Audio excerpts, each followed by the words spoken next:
নমস্কাৰ, সকলোকে স্বাগতম জনাইছোঁ। আজি 3 আগষ্ট নন্দনপুৰৰ এখন ঘৰত আছোঁ আৰু সেই ঘৰখনত কিয় আছোঁ আৰু সেই ঘৰখনত আজি কি পাতিছে জানিবলৈ আপোনালোকে এই ভিডিঅ'টি স্কিপ নকৰাকৈ চাব লাগিব।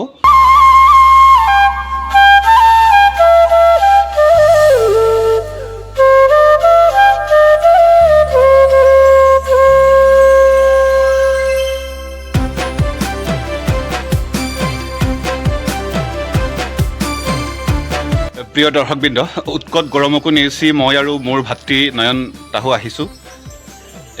এয়া নয়ন তাহু মোৰ লগত আহিছে। আজি দুয়োজনে সাংঘাতিক গৰম, কাৰণ জেঠমহীয়া ৰ'দ বুলি ক'লে আমি সকলোৱে জানো। এইকেইদিন 39 ডিগ্ৰী 40 ডিগ্ৰী চেলচিয়াছ পৰ্যন্ত আপোনাৰ উত্তাপৰ তাপমাত্ৰা বাঢ়ি আছে। তথাপিতো মোৰ শ্ৰদ্ধাৰ শিক্ষাগুৰু ভৱকান্ত তাহু ছাৰৰ নিমন্ত্ৰণ ৰক্ষা কৰি আহিলোঁ। আচল কথা হ'ল, মিচিংসকলে ডাঙৰীয়া সকাম এটা কাৰণেই পতা হয়, কাৰণ মিচিং ঘৰ এখন বনোৱা সময়ত আপোনালোকে নিশ্চয় জানে তাত কিছুমান অপবিত্ৰ বস্তু ব্যৱহাৰ কৰা হ'ব পাৰে। আচলতে তেনেকুৱা মানুহৰ এটা ধাৰণা থাকে। আপোনাৰ তাত হয়তো আপোনাৰ সৰ্প মেৰুৱা, আগ ছিগা বাঁহ, ইয়াৰ উপৰিও আপোনাৰ হয়তো মাটিডোখৰত হয়তো বজ্ৰপাতো পৰিব পাৰে। তেনেধৰণৰ বহুত কাৰণ আছে, যিসমূহ কাৰণৰ পৰা আপোনাৰ নিবাৰণ হ'বৰ কাৰণে বা যিসমূহ কাৰণৰ পৰা মুক্ত হ'বৰ কাৰণে আচলতে এনেধৰণৰ মিচিংসকলে কাজ পতা দেখা যায়। আৰু আমি সকলোৱে জানো, বিশ্বাসে মিলয় হৰি। গতিকে মিচিংসকলৰ বিশ্বাস আছে যে এনেধৰণৰ কাজসমূহৰ জৰিয়তে আচলতে মুক্তি লাভ কৰিব পাৰি। আপুনি আপোনাৰ নিমন্ত্ৰণ ৰক্ষা কৰিবলৈহে আহিবলগীয়া হ'ল। ময়ো কৰ্মসূত্ৰে মই ইলেক্ট্ৰিচিটি বৰ্ডত কাম কৰাৰ কাৰণে কালি নাইট ডিউটি আছিলে কাৰণে মই নোৱাৰিলোঁ। হ'লেও Apa uisa da ponun da paman apa? Padu wa. Patak deh. Bisa pora mo hin. Di mana dia? Nala. Mata. Boleh ba? Ayo nak perlu uisa tahu lah. Tak hukum tahu yang larang, tak hukum lala. Iman kalau siapa? Deh, rasa ayo nak. Aku nak sendiri nak ayo nak perlu masuk tahu mana. Sebab ni. Apa? Milion mo boleh aku mulu mana. Alu tu tiba kerja milion betul kerja. Orang mo bidang kau nak ayo nak baru mulu mampu. Ayo nak. Golong sago.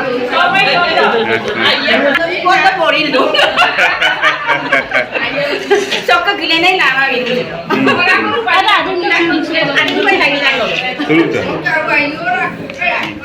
Aku ni ambil. Ini apa? Kau ni mana ni? Kamu siapa nak kamu? Orang kau pakai orang tua ini. Itu kau boleh. আচলতে মোৰ মানে পাকঘৰ এটা আছিলে বাঁহৰটো ভাঙি পেলাই মই এই পকা ঘৰটো বনালোঁ।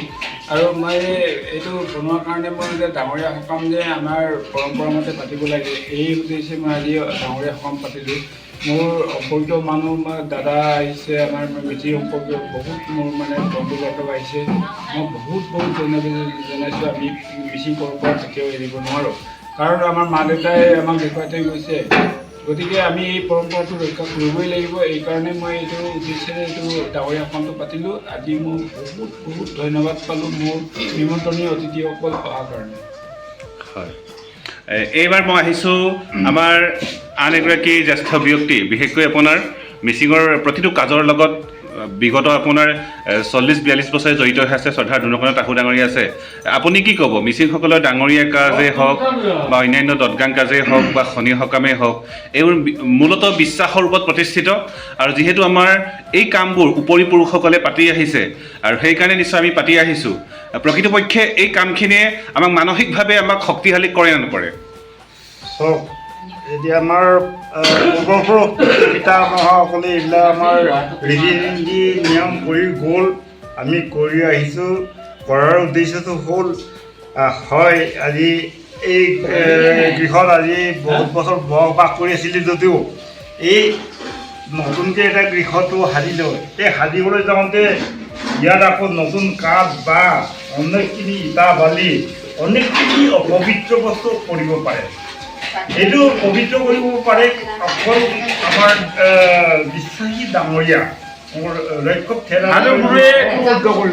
সি উদ্ধ কৰিব পাৰে। ইয়াত যদি অপবিত্ৰ বস্তু যদি আহিছে যদিও ডাঙৰীয়াক আজি স্মৰণ কৰিছোঁ। আমাৰ পিতৃ পিতা বা পূৰ্বপুৰুষৰ ৰীতি নিয়মতে ইহঁতক যি ধৰণে আধু গুৰু লৈ পেলাই ৰীতি নিয়ম কৰিছোঁ, ইহঁতৰ দ্বাৰাই এইটো পবিত্ৰ কৰাব পাৰে। পবিত্ৰৰ দ্বাৰাই আমি ঘৰখনত সুখলমে বসবাস কৰিব পাৰিম বুলি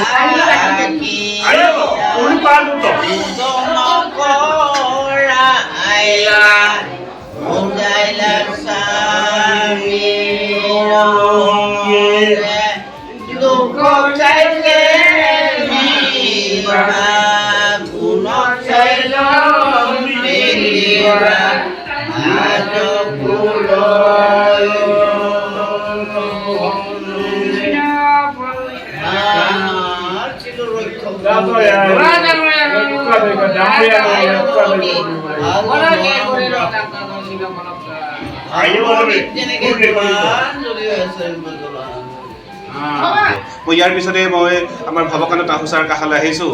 ছাৰ, এই মুহূৰ্তত আপোনাৰ যি অনুভৱ, বিশেষকৈ আজি দেখা পাইছোঁ যথেষ্ট আপোনাৰ ঘৰলৈ আপোনাৰ আলহী আহিছে, আপোনাৰ আত্মীয় কুটুম আহিছে, যথেষ্ট ভাল লাগিছে। আপোনাৰ এই মুহূৰ্তত অনুভৱ কেনেকুৱা? আপোনাৰ আত্মীয় কুটুম্বক দেখি কেনেকুৱা লাগিছে আপোনাৰ? মই মোৰ ঘৰলৈ অহা প্ৰতিজন ব্যক্তিকে মই স্বাগতম জনালোঁ। যাই কি নহওক, আমাৰ তাঁতৰ মানে ককা দেউতাৰ নাম আছিলে নালিয়া তাঁত। এখেতে যিটো কৰ্ম কৰি গ'ল, মোৰ দেউতাও এই কৰ্ম কৰি গ'ল। সেইকাৰণে মই সেই কৰ্ম কেতিয়াও এৰিব নোৱাৰোঁ। মই ককা বা দেউতাৰ নিয়মটো মই কেতিয়াও এৰিব নোৱাৰোঁ। সেইকাৰণে মই আজি এই নতুনকৈ ঘৰ এটা নিৰ্মাণ কৰাৰ কাৰণে মোৰ মিচিং পৰম্পৰা মতে মই ডাঙৰীয়া হ'ম।